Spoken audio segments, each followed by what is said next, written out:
Everyone, welcome back to my channel. आज का हमारा टॉपिक है प्लांट टिश्यूज़, जो कि बहुत ही सिंपल और इंटरेस्टिंग है। तो आज हम बहुत ही डीपली और अच्छे तरीके से पढ़ेंगे प्लांट टिश्यू। बहुत से स्टूडेंट्स को इसी टॉपिक में क्वेरीज होती हैं, तो आज उन्हीं स्टूडेंट्स के लिए मैं इस क्वेरी को आसान बनाने के लिए आपको बता रही हूँ, ठीक है। तो आज का टॉपिक हमारा है क्या, टिश्यूज़। टिश्यूज़ क्या है? Tissues are the cluster of cell. Tissues are the cluster of cell. Cluster मतलब आप कह सकते हैं ग्रुप ऑफ सेल, ठीक है। अब आपके माइंड में ये आता होगा कि यार ग्रुप ऑफ सेल कैसे हो सकते हैं टिश्यूज़, क्यों नहीं हो सकते। हमने जिस प्रीवियस चैप्टर में यही पढ़ा था कि जब सेल्स जब इकट्ठे होते हैं, कलेक्ट होते हैं, जब उनका ग्रुप बन जाता है तो वो टिश्यूज़ ही कहलाते हैं। And these tissues are formed into organ. जब जैसे सेल्स कलेक्ट होके टिश्यूज़ में कन्वर्ट हो रहे हैं, then tissues are collect and form into organs. Then organs से क्या होते हैं, ऑर्गन सिस्टम डेवलप होता है, organ system, and then finally an organism is formed. तो वी कैन से सेल से ही एक ऑर्गेनिज्म का फॉर्मेशन होता है, ठीक है। इनडायरेक्ट वे में हमने समझ लिया है, लेकिन डायरेक्ट वे में भी मैंने आपको समझा दिया कि सेल से टिश्यूज़ बनते हैं, टिश्यू से ऑर्गन्स, एंड ऑर्गन से organ system, and then finally organism, ठीक है। तो आज हम समझेंगे कि टाइप्स ऑफ टिश्यूज़ कितने होते हैं। हमने ये तो समझ लिया टिश्यूज़ क्या होते हैं, किस में प्रेजेंट होते हैं, किस में नहीं होते हैं। देखिए हर एक लिविंग के अंदर, जैसे कि हमने सेल में पढ़ा था कि सेल उसी चीज़ में प्रेजेंट है जो कि लिविंग है। नॉन लिविंग थिंग्स में बोर्ड हुआ, पेन हुआ, मोबाइल फ़ोन, कुछ भी, एनीथिंग जो कि नॉन लिविंग है, मूव नहीं कर सकती है, रिप्रोडक्शन नहीं कर सकती है, रेस्पिरेशन नहीं कर सकती, डाइजेशन नहीं कर सकती है, तो उन सब में क्या है, वो सब नॉन लिविंग ही कंसिडर किए जाते हैं, ठीक है। लिविंग वो चीज़ जो मूव भी कर सकती है, रेस्पिरेशन, रिप्रोडक्शन एक्सेट्रा बहुत सारी चीज़ें कर सकती है, वो सब लिविंग में कंसिडर किए जा सकते हैं। तो लिविंग हमारे दो ही हैं, या तो प्लांट्स होंगे या एनिमल्स होंगे, ठीक है। उसके अलावा और कोई चीज़ हमारी लिविंग हो ही नहीं सकती है, ठीक है। तो आज हम ये पढ़ने वाले हैं कि प्लांट टिश्यू और एनिमल टिश्यू में क्या डिफरेंस है। टिश्यूज़ तो दो ही टाइप के होते हैं, जैसे सेल्स 2 टाइप के होते हैं, plant cell and animal cell, ऐसे ही टिश्यूज़ भी 2 टाइप के होते हैं, plant tissue and animal tissue, ठीक है। तो let us understand the difference between plant tissue and animal tissue, then after firstly we understand plant tissue in detail. देखिए जब प्लांट टिश्यूज़ के सेल वॉल की बात होगी, यानी कि आप जानते हैं सेल किससे बने हैं, टिश्यू से बने हैं, यानी कि अगर मैं पर्टिकुलर टिश्यू के सेल की बात करूं तो उन सेल में भी क्या है, सेल वॉल प्रेजेंट है। हमने क्या पढ़ा था कि सेल क्या है, हनीकॉम्ब लाइक है, क्या है, हनीकॉम्ब लाइक है इसके आसपास। लेकिन प्लांट के केस में क्या है कि सेल वॉल प्रेजेंट होती है, लेकिन एनिमल में कोई सेल वॉल प्रेजेंट नहीं होती है, ये हमने सेल में पढ़ा था। लेकिन अब बात चली है किसकी, हमारे टिश्यू की। किसकी बात चली है, टिश्यू की। तो जब सेल वॉल है, किसकी बनी होती है ये सेल वॉल, सेल्यूलोज की बनी होती है। लेकिन अगर मैं आपको बात बताऊं किसमें, लेकिन अगर मैं आपको बात बताऊं किसमें, एनिमल टिश्यू में, तो एनिमल सेल्स जो हैं उनकी जो सेल वॉल है वो बनी होती है या तो ग्लाइकोप्रोटीन से, ग्लाइकोप्रोटीन्स, पॉलीमर्स, पॉलीसेकेराइड्स एक्सेट्रा, ठीक है। दूसरा डिफरेंस क्या देखने को मिलता है कि अगर मैं बात करूं किसकी, ऑर्गेनाइजेशन की, तो काफ़ी सिंपल ऑर्गेनाइजेशन होता है किसमें, प्लांट टिश्यू में। लेकिन अगर मैं बात करूं किसकी ऑर्गेनाइजेशन की, किसमें, एनिमल टिश्यू में, तो इसका ऑर्गेनाइजेशन थोड़ा सा कॉम्प्लेक्स होता है। टिश्यूज़ बनने में, सेल बनने में काफ़ी टाइम लेते हैं, तो इस वजह से यहाँ पर क्या है, कॉम्प्लेक्स स्ट्रक्चर्स, कॉम्प्लेक्स ऑर्गेनाइजेशन है। उसके बाद में जो सेल्स होते हैं किसके, प्लांट के, उसमें हो सकती है क्या, फोटोसिंथेसिस रिएक्शन या फोटोसिंथेसिस रिएक्शन हो सकती है, ठीक है। फोटोसिंथेसिस क्यों, क्योंकि हम जानते हैं क्या, प्लांट्स अपना फूड खुद बनाते हैं, दे आर ऑटोट्रॉफिक, ठीक है। तो इस वजह से सेल्स में क्या हो सकते हैं, सेल्स के अंदर कैपेसिटी होगी किस चीज़ की, फोटोसिंथेसिस करने की। लेकिन एनिमल सेल में कोई फोटोसिंथेसिस नहीं हो सकता है, क्यों, क्योंकि हम जानते हैं कि एनिमल टिश्यू या एनिमल्स अपना फूड खुद नहीं बनाते हैं, ठीक है। उसके बाद में इसके अंदर एक लास्ट डिफरेंस क्या रह जाता है कि अगर मैं आपको ग्रोथ के बारे में बताऊं कि ग्रोथ, तो प्लांट की ग्रोथ अनलिमिटेड है, क्या है, अनलिमिटेड। लेकिन मैं बात करूं अगर पर्टिकुलर पार्ट्स की, जैसे कि मैं बात करती हूँ स्टेम की, लीफ की, सॉरी स्टेम की, रूट की, तो ये तो अनलिमिटेड है। लेकिन मैं पर्टिकुलर लीफ की बात करूं तो वो लिमिटेड है। तो हम ये नहीं कह सकते हैं कि कंप्लीट प्लांट अनलिमिटेड है, ठीक है। कुछ ऐसे पार्ट्स भी हैं जो लिमिटेड भी हैं। लेकिन अगर मैं एनिमल्स का बताऊं, एनिमल्स के केस में क्या है कि इनकी ग्रोथ लिमिटेड ही होती है। क्या होती है, लिमिटेड, ठीक है। तो this is all about the difference between plant tissue and animal tissue. Now let us discuss the first tissue which is plant tissue, and it is very important. Plant tissue is divided into furtherly two parts: meristematic tissue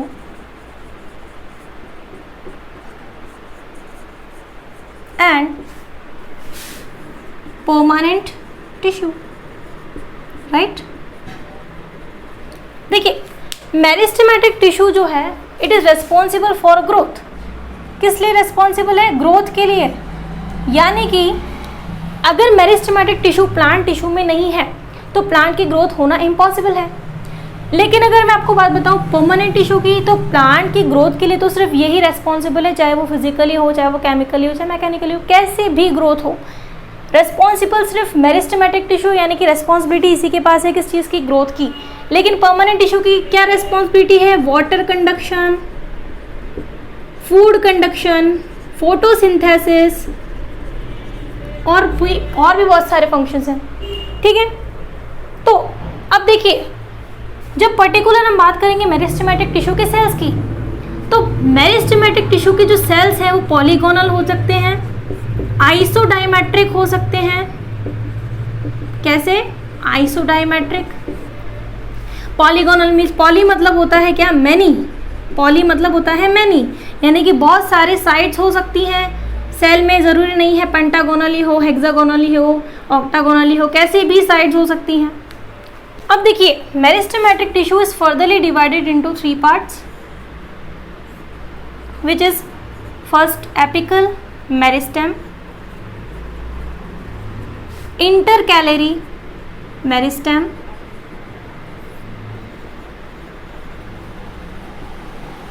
ठीक है, and third one is lateral meristem.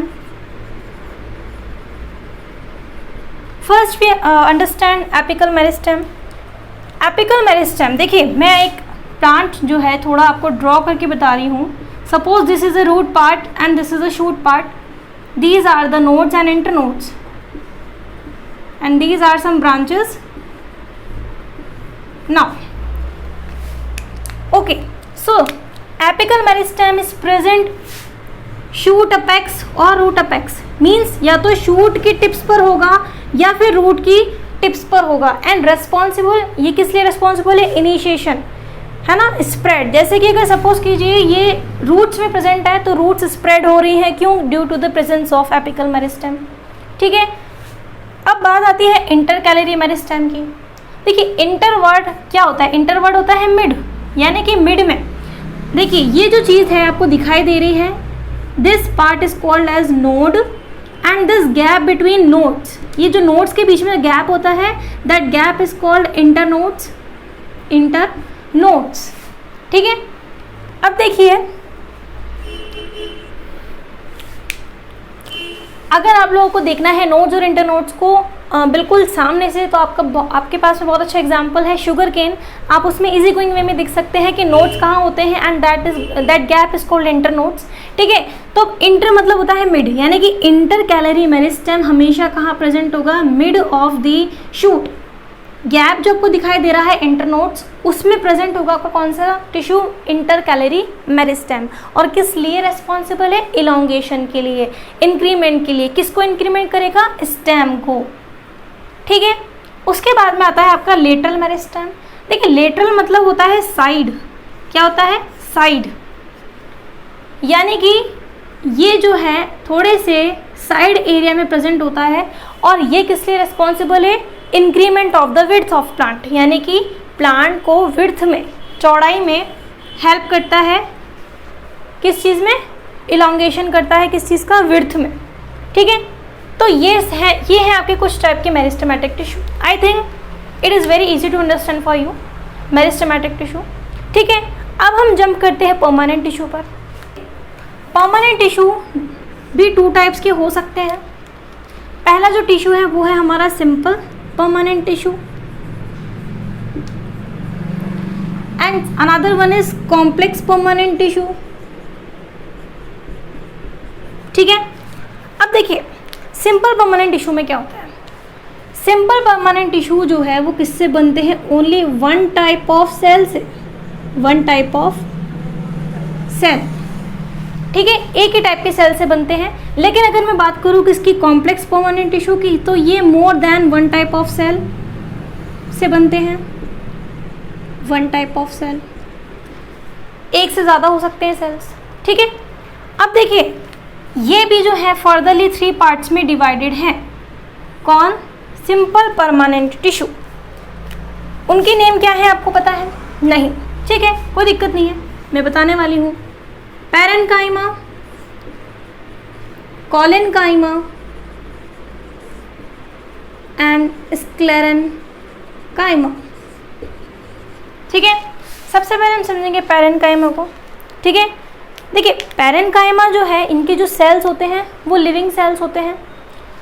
और दूसरी चीज़ इसमें क्या है कि किस लिए रेस्पॉन्सिबल है, ये प्लांट को देते हैं क्या, एक तो सपोर्ट देते हैं एंड इनका और क्या फंक्शन है, स्टोरेज का। किस चीज़ का, स्टोरेज का, यानी कि कुछ भी हो, फूड हो, न्यूट्रिएंट्स हो, वाटर हो, बस उसे स्टोर करने का काम कौन करेगा, पैरेन्काइमा ही करेगा। ठीक है, इनके भी सेल्स कैसे हो सकते हैं, पॉलीगोनल हो सकते हैं, आइसोडायमेट्रिक हो सकते हैं, यानी कि इस टाइप के जो है सेल्स हो सकते हैं। हम बात करते हैं पैरेन्काइमा के टाइप्स को, तो पैरेन्काइमा में 2 टाइप के हो सकते हैं। एक तो होता है एरेन्काइमा, एक होता है एरेन्काइमा और दूसरा होता है क्लोरेन्काइमा। देखिए जो एरेन्काइमा होता है ना, एरेन्काइमा जो है एक्वेटिक प्लांट्स के अंदर प्रेजेंट होता है। ठीक है, और एरेन्काइमा का क्या है, किस लिए रेस्पॉन्सिबल है, देखिए इनके जो सेल्स होते हैं, इन सेल्स में क्या होते हैं, सेल्स के बीच में क्या होती है, थोड़ी बड़ी बड़ी लार्ज कैविटीज़ प्रेजेंट होती है। ठीक है, लार्ज स्पेसेस होते हैं, लार्ज कैविटीज़ होती हैं, जिसकी वजह से प्लांट को क्या मिलती है, बायोन्सी मिलती है, जिसकी वजह से वो फ्लोट करना स्टार्ट करते हैं। तो आप सोच सकते हैं कि प्लांट फ्लोट क्यों होते हैं, क्योंकि उनमें कौन से टाइप के टिश्यूज़ हैं, एरेन्काइमेटस टाइप टिश्यूज़ प्रेजेंट हैं। ठीक है, क्लोरेन्काइमा जो है वो भी क्या है, टिश्यू ही है। और तो क्लोरेन्काइमा के अंदर जो सेल्स प्रेजेंट होते हैं, उन सेल्स के अंदर क्लोरोफिल प्रेजेंट होता है, जिस वजह से वो ग्रीन दिखाई देते हैं, फोटोसिंथेसिस करते हैं, और जब वो फोटोसिंथेसिस करते हैं उस टाइप के पैरेन्काइमा को हम क्या कहते हैं, क्लोरेन्काइमा कहते हैं। ठीक है, तो आई थिंक आपको पैरेन्काइमा समझ आ गया होगा। उसके बाद आता है कोलेन्काइमा। देखिए कोलेन्काइमा जो है ये लिविंग टिश्यू है। क्या है, लिविंग टिश्यू है। और ये किस लिए रेस्पॉन्सिबल है, सिर्फ मैकेनिकल सपोर्ट प्रोवाइड करता है। क्या प्रोवाइड करता है, सिर्फ मैकेनिकल सपोर्ट। और हाँ, कोलेन्काइमा जो है वो रूट्स के अंदर बिल्कुल प्रेजेंट नहीं होता है, सिर्फ मैकेनिकल सपोर्ट किसको देगा, स्टेम को देगा, पर्टिकुलर स्टेम को। ठीक है, तो रूट्स में ये प्रेजेंट नहीं होता है। ठीक है, अच्छा कोलेन्काइमा के जो सेल्स हैं वो इलोंगेटेड हो सकते हैं, यानी कि थोड़े से कैसे हो सकते हैं, इलोंगेटेड मीन्स थोड़े से लॉन्ग हो सकते हैं। कुछ इस टाइप के सेल्स लॉन्ग है ना। हमने पैरेन्काइमा में तो क्या पढ़ा, पॉलीगोनल या आइसोडायमेट्रिक हो सकते हैं, लेकिन कोलेन्काइमा के सेल्स इलोंगेटेड होते हैं। ठीक है, तो ये समझ आ गया आप लोगों को किस लिए रेस्पॉन्सिबल है। अब बात आती है स्क्लेरेन्काइमा की। Sclerenchyma is a dead tissue. क्या है स्क्लेरेन्काइमा, डेड टिश्यू है। जैसे कि हमने पैरेन्काइमा और कोलेन्काइमा पढ़ा कि वो लिविंग टिश्यू हैं, लेकिन ये कैसा टिश्यू है हमारा, ये हमारा डेड टिश्यू है। अब बात करें इनके सेल्स की कि सेल्स कैसे दिखाई देते हैं, सेल्स इलोंगेटेड दिखाई देते हैं या फिर वो नैरो भी हो सकते हैं। कैसे हो सकते हैं, नैरो। ठीक है, किस लिए रेस्पॉन्सिबल है ये, तो ये स्क्लेरेन्काइमा प्लांट को स्ट्रेंथ देता है, साथ ही साथ में प्लांट को सपोर्ट भी देता है। यानी कि आपको ये चीज़ क्लियर हो गई होगी कि यहाँ पे सिंपल परमानेंट टिश्यू जो है वो किस लिए रेस्पॉन्सिबल है, मैकेनिकल सपोर्ट के लिए। ठीक है, तो स्क्लेरेन्काइमा क्या है, किस लिए रेस्पॉन्सिबल है, एक तो स्ट्रेंथ प्रोवाइड करता है प्लांट को, एज वेल एज ये सपोर्ट भी प्रोवाइड करता है। ठीक है, अब देखिए स्क्लेरेन्काइमा हमने समझ लिया है क्या होता है, लेकिन ये प्रेजेंट किस किस में होता है ये भी तो जानना ज़रूरी है।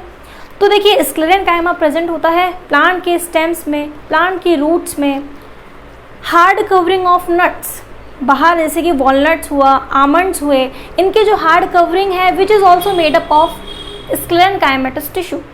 प्लस आपने बहुत ही मोस्ट इम्पॉर्टेंट एग्जाम्पल आपने देखा भी है, husk of coconut, husk of coconut. देखिए हस्क ऑफ कोकोनट यानी कि कोकोनट आपने जब देखा होगा तो वो थोड़े से जो हेयर लाइक प्रोजेक्शन होते हैं आउटर सरफेस पे कोकोनट के, वो डेड पार्ट है और वो किसका बना है, स्क्लेरेन्काइमेटस टिश्यू का बना है। ठीक है, तो I think simple permanent tissue आप लोगों को क्लियर हो गया होगा। Xylem and phloem. सबसे पहले जाइलम डिस्कस करते हैं। देखिए जाइलम किस लिए रेस्पॉन्सिबल है, यहाँ पर किस चीज़ का कंडक्शन करता है, ये वाटर और मिनरल्स का। कौन करता है ये वर्क किसका है, ओनली जाइलम का। फ्लोएम का क्या फंक्शन है, फ्लोएम भी किसका कंडक्शन या ट्रांसपोर्टेशन करेगा, यहाँ पर सिर्फ फूड का। जो फूड स्टोरेज करके रख रखा है किसने, पैरेन्काइमा में, यहाँ पर क्या होता है, फ्लोएम के थ्रू ट्रांसपोर्टेशन होता है। अब बात कर लेते हैं इनकी कुछ टाइप्स की। ये भी फर्दरली 4 टाइप्स में डिवाइडेड है और ये 5 टाइप में डिवाइडेड है, लेकिन पहले हम जाइलम को पढ़ लेते हैं। देखो जाइलम जो है वो 4 टाइप्स में डिवाइडेड है, जिनका नाम है tracheids, xylem tracheids, xylem vessels, xylem fibre and xylem parenchyma.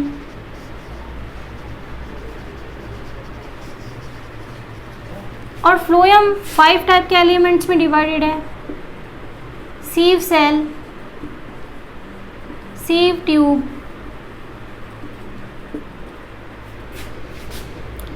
Companion cell,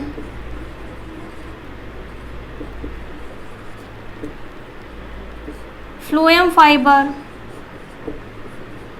and phloem parenchyma, PP. ठीक है, सबसे पहले tracheids each and every part पर क्या करेगा, वाटर और मिनरल्स का क्या करेगा, ट्रांसपोर्टेशन करेगा। ट्राइकेट्स के सेल्स की बात करूँ तो ट्राइकेट्स के सेल्स थोड़े से कैसे होते हैं, नैरो होते हैं, बिल्कुल इस तरह के। आप लोगों की बुक्स में भी कुछ इस तरह के डायग्राम्स दे रखे हैं। और यहाँ बीच बीच में क्या प्रेजेंट होते हैं, पिट्स प्रेजेंट होते हैं, ये कहलाते हैं पिट्स। ठीक है, तो नैरो होते हैं इनके एंड्स सेल्स के, और ट्राइकेट्स के सेल्स होते हैं डेड। कैसे सेल होते हैं, डेड सेल्स होते हैं। सेम वेसल्स की मैं बात करूं, वेसल्स के सेल्स भी होते हैं डेड, लेकिन इनके जो सेल्स होते हैं ये कैसे नहीं होते हैं, ये नैरो नहीं होते हैं, ये पर्टिकुलर सिलेंड्रिकल होते हैं। कुछ इस तरह के आपके बुक्स में दिए हैं, कुछ इस तरह के हो सकते हैं। ठीक है, सिलेंड्रिकल, ट्यूब लाइक कैसे भी हो सकते हैं, लेकिन इनका फंक्शन क्या है, इनका फंक्शन है जब वाटर और मिनरल्स जब आ रहे हैं किस में, प्लांट में, तब यहाँ पे किस चीज़ का कंडक्शन होता है, ये यहाँ पे डिज़ोल्वेशन करते हैं। यहाँ पे क्या करते हैं, ये वाटर और मिनरल्स का डिज़ोल्व करते हैं। अब बात करते हैं जाइलम फाइबर की। जाइलम फाइबर के जो सेल्स हैं ये भी कैसे होते हैं, डेड सेल्स होते हैं, बिल्कुल स्क्लेरेन्काइमा की तरह, बिल्कुल स्क्लेरेन्काइमा की तरह। ठीक है, और ये किस लिए रेस्पॉन्सिबल है, प्लांट को स्ट्रेंथ, मैकेनिकल सपोर्ट देने के लिए जाइलम फाइबर प्रेजेंट होते हैं किसमें, जाइलम में। ठीक है, अब आती है बात किसकी, जाइलम पैरेन्काइमा। इनका क्या फंक्शन है, पहले तो ये होते हैं लिविंग। कैसे होते हैं, ये लिविंग टिश्यूज़ होते हैं। ठीक है, ये तीनों डेड हैं, लेकिन लिविंग टिश्यू कौन सा है हमारा, जाइलम पैरेन्काइमा है। और इसका क्या फंक्शन है, स्टोरेज का। क्या फंक्शन है, स्टोरेज का। किसका स्टोरेज, फूड का स्टोरेज, न्यूट्रिएंट्स का, मिनरल्स का। ठीक है, अब बात आती है किसकी, फ्लोएम की। देखिए फ्लोएम में क्या हो रहा है, सबसे पहले ट्रांसपोर्टेशन किसका हो रहा है, फूड का। ठीक है, तो किस लिए रेस्पॉन्सिबल हुआ? Transportation of food.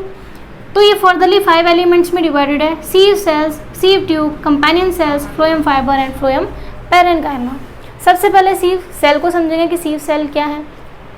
सीव sales particular उन एरिया पर होती हैं जहाँ पर रेस्ट ऑफ द प्लांट, यानी कि जैसे कि हम समझें सीव सेल्स उस एरिया में प्रेजेंट होंगे प्लांट के जहाँ पर खाना अच्छे से नहीं पहुँच पाता है, तो इनका क्या काम है? उस rest of the remaining part, यानी कि रिमेनिंग पार्ट पर क्या करना?